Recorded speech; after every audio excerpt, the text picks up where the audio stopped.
कि बहुत सारे डाउट्स आपके मन में चल रहे हैं कि अब क्या पढ़ना सबसे बेहतर रहेगा। अगर आप हमारे अनुमान से पूछोगे कि सर अब क्या पढ़ें, अब इस समय जो बेहतर है मेरे लिए वो क्या है, बच्चों मैं कहूंगा कि अगर आपने ग्राफ बहुत पढ़ लिया है और लगातार या तो मेरे साथ आप पढ़ रहे हो या आप कहीं और से पढ़ रहे हो, लेकिन अगर आपने ग्राफ अच्छे से पढ़ लिया है तो आपको ग्राफ अब पढ़ने की जरूरत नहीं है। अब प्रैक्टिस मत करना बच्चों, इसको छोड़ दो पढ़ना, ये एग्जाम में हो जाएगा। अब आपको करना है तो ये सिर्फ मॉक टेस्ट में कर लेना और मत करो इस पे टाइम वेस्ट, ठीक है। अब आप इसको भूलने वाले नहीं हो। और आपको कहे कि ये देखो नया सा ग्राफ है, ये तो मुझ पे बन ही नहीं रहा। बेटा ऐसी दुनिया में बहुत सारी चीजें, हो सकता है मैं ग्राफ का टीचर हूं, मुझे भी कोई ग्राफ ऐसा मिल जाए मैं ये टिक जाऊं, तो ऐसे तो बहुत सारी चीजें और भी मिलती रहेंगी। इसलिए इससे मत घबराओ कि वो एक नया टाइप मिल गया, वो हो गया, ये हो गया, नहीं यही आ गया पेपर, ऐसा लगता है कि यही आ गया पेपर में तो फिर क्या करूंगा मैं, नहीं नहीं ऐसे आप सोचो मत ना नेगेटिव चीजें। ऐसा बहुत सारे ग्राफ हो सकता है और इस टाइप के रहते हो जो हमारी भी नजर में नहीं आई, किताबों में भी नहीं है, उन्होंने दे दिया, फिर क्या करोगे। फिर ये सोच लेना कि अगर वो ऐसा ही ग्राफ आया, मेरे इतने पढ़ने के बाद भी ऐसा ग्राफ आया तो मैं नहीं कर पा रहा या मैं नहीं कर पा रही तो फिर कोई भी नहीं कर पाएगा, तो फिर टेंशन क्यों लेनी जब कोई भी नहीं कर पा रहा। हमें बेसिकली वो चीज देखनी है जो सब कर पा रहे हैं और मैं नहीं कर पा रहा, बस वो चीज ना हो।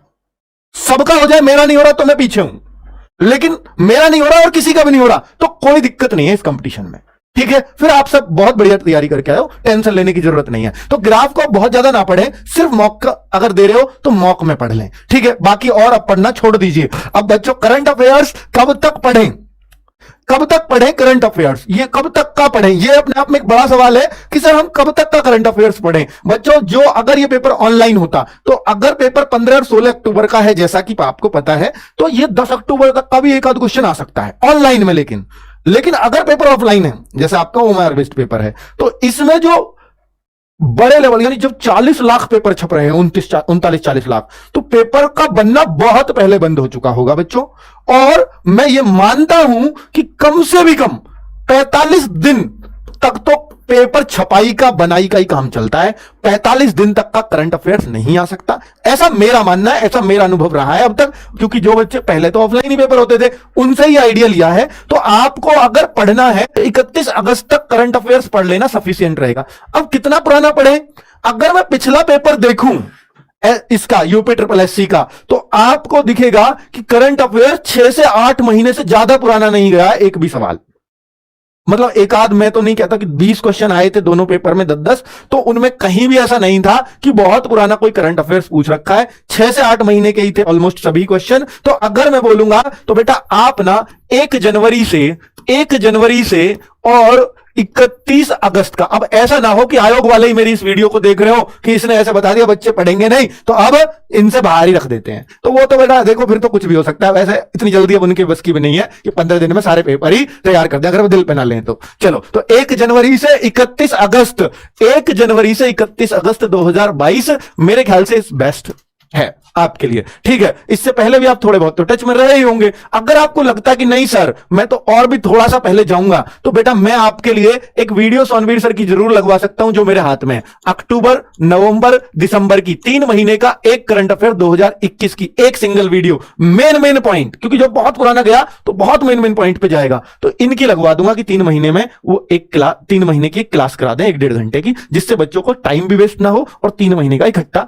बढ़िया चीजें मिल गई, ठीक है। इस तरह से मैं आपका करवा सकता हूं। तो ये हम करंट अफेयर्स में कर सकते हैं। ग्राफ का मैंने बता दिया, टेंशन लेने की जरूरत नहीं है। मैथ्स अगर आप नया सीखे हो तो प्रैक्टिस कर लो, तो ठीक है। रीजनिंग नया सीखे हो तो प्रैक्टिस कर लो, लेकिन अगर आपने बहुत सारे एग्जाम्स में और मैथ्स रीजनिंग पढ़ रखे हैं तो मत पढ़ो, अब सिर्फ मॉक टेस्ट करो, ठीक है। अगर आप 4-5 कर लेते हैं मैथ्स रीजनिंग में तो अब मैथ्स रीजनिंग की प्रैक्टिस की जरूरत नहीं है आपको, मॉक टेस्ट दे रहे हो सफिशिएंट है।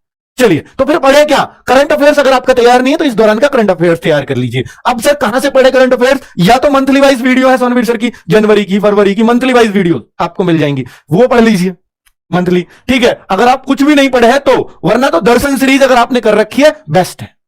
दर्शन सीरीज शाम को सोनवीर सर की 1 महीने लगातार वीडियो चलिए, वो बेस्ट है। फिर आप कॉन्फिडेंट रहिए कि आप अच्छा पेपर करने वाले हैं। अंतिम समय में किस पर अधिक ध्यान दें, तो किस पर अधिक समय दें, तो मैं कह रहा हूं मैथ रीजनिंग बड़े लंबा टाइम मांगती है, तो मैथ्स रीजनिंग पे अब बस प्रैक्टिस की जरूरत है, ग्राफ पे प्रैक्टिस की जरूरत होती है, वो मॉक टेस्ट हो जाएगी। इन पर अपना टाइम वेस्ट अब बहुत ज्यादा ना करें, क्योंकि मैं ये भी सीख लूं वो भी सीख लूं, नहीं।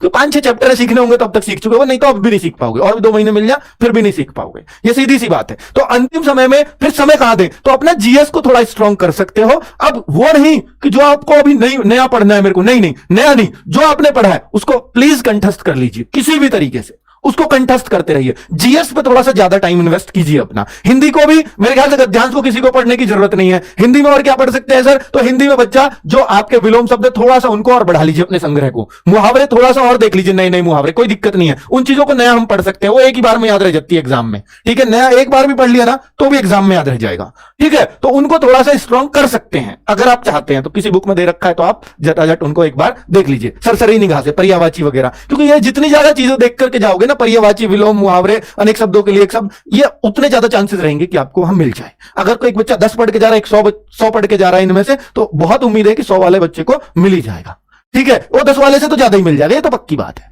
चलो, तो अगर बोले मॉक टेस्ट में अगर स्कोर कम है तो घबराए नहीं।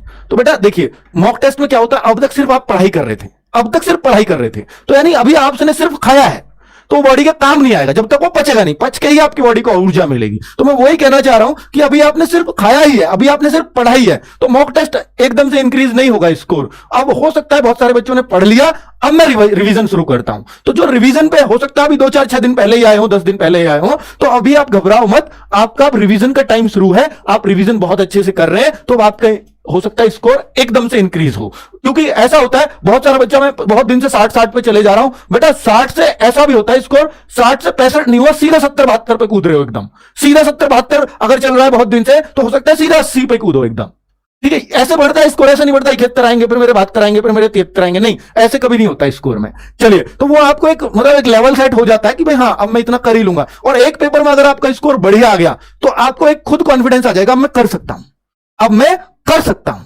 अब मेरे को अच्छा मेरे 75 आए और 75 लाने का यह तरीका है, ऐसे ऐसे पेपर अटेम्प्ट करूंगा तो बहुत बढ़िया। तो अगर आपको कोई आसान पेपर मिले तो अटेम्प्ट कर लो, अगर उसमें आपको 75-80 भी आते हैं तो वो आपके लिए फायदेमंद रहेगा। उससे क्या होगा, आपको ये पता चल जाएगा दिमाग में, अच्छा 80 इस तरह के पेपर में होते हैं, 80 इस लाने की ये ट्रिक होती है, ये चीजें इतनी इतनी मेरे को सही करनी पड़ेंगी। एक बार कर दोगे तो एक बेहतर अनुभव आपको प्राप्त होगा उसका। तो आसान मॉक टेस्ट फायदे तो देते हैं, इसमें कोई शक नहीं है। चलिए आगे बात करते हैं। कोई कहे ये बहुत आसान टेस्ट है और आपके स्कोर कम आ रहे हो तो आप उस टेस्ट को दे लीजिएगा, आपका फायदा होगा उससे। आगे बच्चों, तो मॉक टेस्ट का स्कोर अगर कम आ रहा है तो मैं ये भी कहता हूं बच्चों कई बार कि बहुत सारे बच्चे, बहुत सारे उदाहरण मेरे पास ऐसे हैं कि सर आपके मॉक टेस्ट में पीछे भी जो पहले भी आपने लिए थे वो हम यहां कभी भी 60-62 से ज्यादा नहीं ला पाए, लेकिन वहां मेरा स्कोर 75 आ गया, मेरा स्कोर 77 आ गया, मेरा स्कोर 82 आ गया। ऐसे भी बच्चे 62 से ज्यादा नहीं थे फिर भी वहां 82 स्कोर करके आए पेट के मॉक टेस्ट में, यहां 62 नहीं वहां 82 भी करके आए। ऐसे उदाहरण है मेरे पास। तो अपनी अपनी क्षमता है कि भाई हो सकता है कि भाई मैं यहां उतना बढ़िया नहीं कर पाया, कंसंट्रेट मेरा वहां ज्यादा दिमाग हुआ और या मेरे पढ़े हुए मेरे अनुकूल क्वेश्चन आ गए, मैंने बहुत बढ़िया से कर दिया पेपर, ये हो सकता है बच्चों। इसलिए ऐसा ना सोचे कि मेरा जो यहां चल रहा है कि मेरा वहां भी वही रहेगा, ठीक है। वहां के लेवल यहां के लेवल में फर्क होता है, हम हो सकता है बहुत नीचे चल रहे हो लेवल में, हम हो सकता है बहुत ऊपर लेवल लेके चल रहे हो, वहां उनको क्या देना है ये किसी को भी नहीं पता, जस्ट ये हम इमेजिन करके ही आपको पेपर बनाते हैं।